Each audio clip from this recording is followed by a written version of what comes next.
Our next speaker has been with us on several occasions. It's Philip Green. He is an author and the cocktail columnist for the Daily Beast. He's one of the founders of the American Cocktail Museum in New Orleans. But by day, he works for the Marine Corps as a trademark and an internet consul at the Pentagon, believe it or not.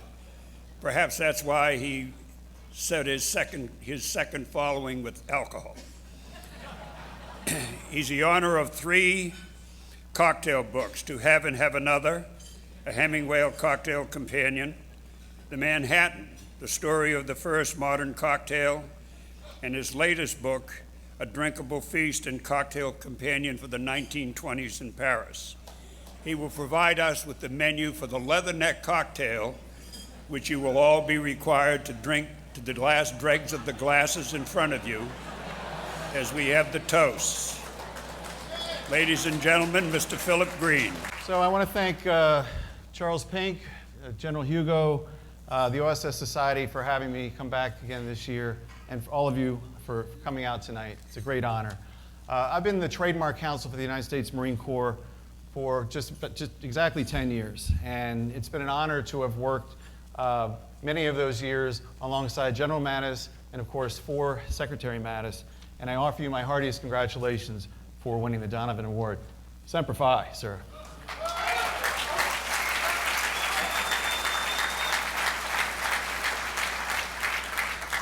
I remember one day about 8 years ago, I'm sitting in my office at the Pentagon working, and the phone rings, and it's General Mattis.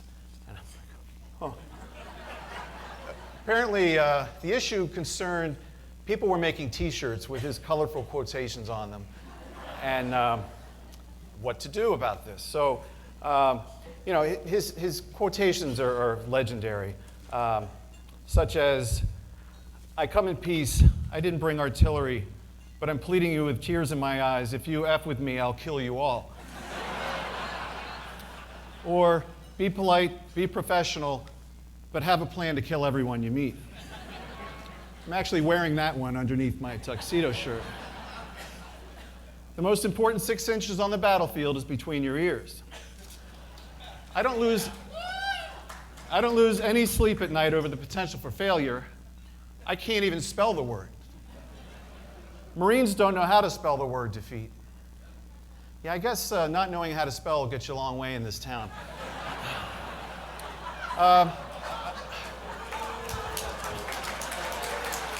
Another appropriate quote, thank you. Another appropriate quote, "If you don't fully fund the State Department, then I need to buy more ammunition, ultimately." And of course, I have a soft spot in my heart for this one. "Demonstrate to the world that there is no better friend, no worse enemy than the United States Marine." Yes. Which I have registered as a trademark, by the way, so don't put that on a T-shirt or you'll hear from me. And I have to believe that some of General Mattis's most compelling and interesting quotes are yet to come. Now, you've heard me give the opening toast before when I've talked about Ernest Hemingway's exploits for the OSS during World War II. Even though he was only supposed to be a war correspondent, he was assigned to an OSS unit and found himself in command of a French resistance Maquis group of about 40 French resistance fighters. And as they made their way into Paris, you have Colonel David Bruce of the OSS, Ernest Hemingway, and 40 French resistance fighters, and a few other OSS. They come marching into the lobby of the Hotel Ritz, and the manager greets him and says, "Monsieur Hemingway, welcome back. What can we get for you?" And he says, "We'd like 50 martinis, please." So thus, Hemingway had liberated the Paris Ritz. But Charles and I, you've heard that story before. We wanted to have a different drink tonight. We wanted a drink that could honor both the OSS, Secretary Mattis, and the Marine Corps at the same time. So, we're putting on our thinking caps, the blood and sand, perhaps, the hand grenade, the kamikaze, the B-52. No, wrong war. And besides, that's the Air Force. Sorry. We considered a centuries-old drink called the Fish House Punch, as it was the favorite drink of legendary Marine Corps General Victor Brute Krulak. In his biography, the Fish House Punch is described as an insidious drink that after 2 glasses causes a peculiar numbness around the ears. After three glasses, a man believes he is the smartest man God ever created. Then comes the moment when he thinks bugs are crawling all over his body. So we ruled that one out. We also considered the Guadalcanal Cocktail, a drink made with bourbon whiskey and grapefruit juice. You see, when Admiral Nimitz in the U.S. Navy dropped 6,000 Marines onto Guadalcanal in August of 1944 and promptly skedaddled, that's, General, I'm trying to get a dig in at every branch. I think Army's next. Where was it? Yes, as the Army was completing its role as the devil dog Uber driver,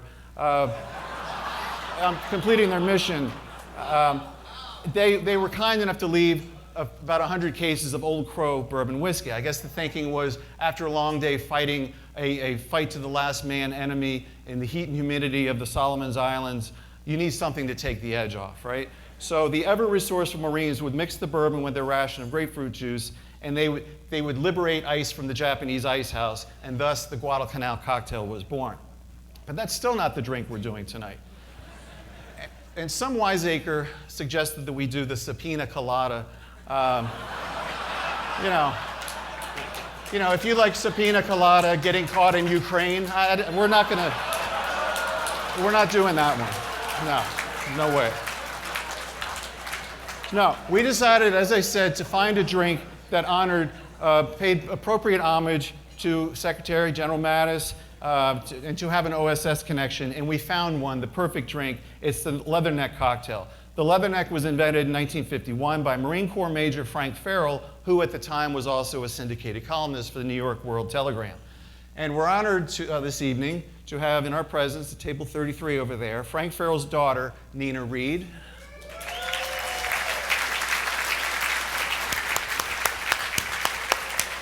And sitting next to her is an old friend of mine, a World War II veteran, was a sailor on the USS Savannah, excuse me. My dad, Edward Green, 93 and a half years young.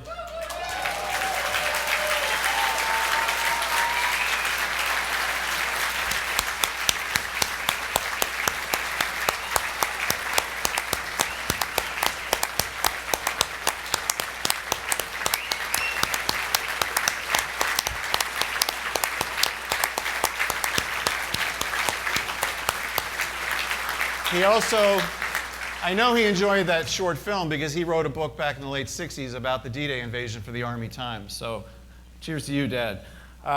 So Frank Farrell was a quintessential Marine and OSS officer, definitely Donovan's idea of the glorious amateur. Farrell was something of a Renaissance man.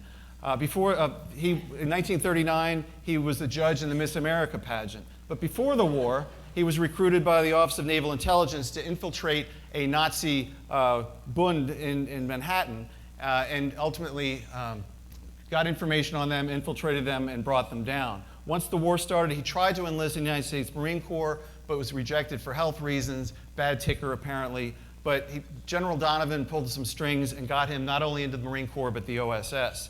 During the war, Captain Farrell was his unit's intelligence officer and served alongside legendary Marine Corps Colonel Chesty Puller. In 1942, Farrell and fellow journalist Guy Richards ran an intelligence operation in the South Pacific where they relied upon the natives of the Solomon Islands to bring in information, to be coast watchers, and to spy on the Japanese. Invaluable intelligence. Farrell received a Silver Star for his exploits at Peleliu. After the war, Farrell was one of the OSS investigators whose work led to the arrest of 20 Nazis in Shanghai in 1946. I could go on, but you all look thirsty. Somehow, Farrell also had the time to invent the drink you're about to enjoy, if I'll ever shut up, the Leatherneck Cocktail. From 1948 to 1969, Farrell had a very popular syndicated newspaper column called New York Day by Day. Yes, oh so social was Frank Farrell. The Leatherneck Cocktail made its debut in Farrell's column on July 17, 1951. It's made with 2 ounces of Canadian rye whiskey, 3/4 ounces blue curacao, thus the blue color, and a 1/2 ounce of lime juice. Within the column, Farrell notes that after he was promoted to major, he soaked his brand new oak leaf clusters overnight in this drink to give them some aging. So let's hope the drink is a little easier on our insides. So we're going to start with 2 ounces of good old rye whiskey. I don't have an ice bucket. Where's the ice bucket? Oh, here it is. Saved by the bell.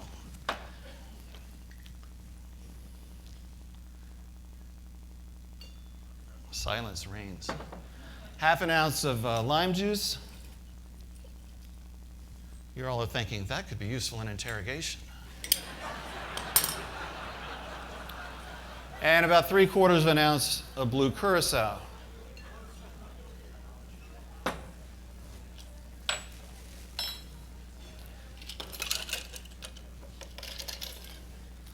In his column, Farrell instructed the reader to, quote, shake violently on the rocks and serve in a cocktail glass, stop smoking, fasten your seatbelts, empty your fountain pens, because after 2 gulps, you'll seriously consider yourself capable of straightening out Chinese fire drills.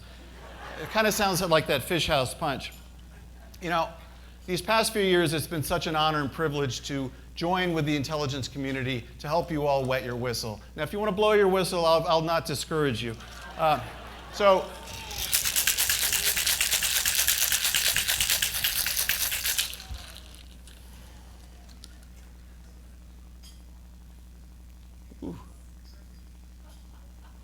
without further ado, to Secretary Mattis, to the OSS, to our nation's special forces everywhere, let's tip our glasses to the tip of the spear. I offer you the Leatherneck Cocktail. Hoorah!